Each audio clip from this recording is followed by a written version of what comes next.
En moins d'un mois, selon la Commission éthiopienne des droits de l'homme, la police fédérale a arrêté et détenu 19 journalistes en ligne. Le gouvernement fédéral a accusé ces 19 journalistes de divers crimes, mais n'a pas encore indiqué les chefs d'accusation officiels. 2 des journalistes devaient comparaître mardi devant un tribunal.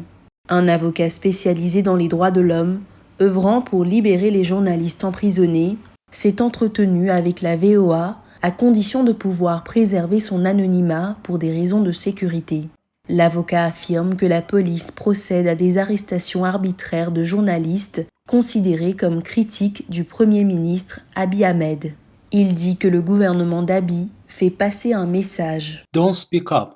Ne parlez pas, ne soyez pas la voix des sans-voix, et le gouvernement sera content si personne ne critique ses activités, ses devoirs et ses responsabilités.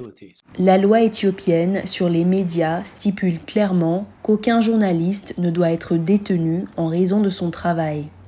Tamrat Hailou, vice-président du Conseil éthiopien des médias, affirme que le Conseil n'a reçu que peu ou pas d'informations sur les journalistes détenus et que les arrestations ne se déroulent pas dans les règles. Ils ne sont pas détenus là où ils devaient l'être. Certains d'entre eux ne comparaissent même pas devant les tribunaux. C'est le principal problème du paysage médiatique éthiopien. Mutoki Mumo, représentante du Comité pour la protection des journalistes en Afrique subsaharienne, affirme que les accusations contre les journalistes arrêtés sont malhonnêtes. Certains de ces journalistes ont été déplacés de l'endroit où ils avaient été arrêtés à Bahir-Dar et ont été emmenés plus loin. Leurs conditions restent floues. Et si vous comparez aux journalistes arrêtés à Addis Abeba, vous voyez que le schéma est le même. Des allégations vagues qui ne sont pas supportées par des preuves. Et la police prétendant à plusieurs reprises qu'elle doit enquêter, sans pour autant répondre aux questions sur les infractions spécifiques.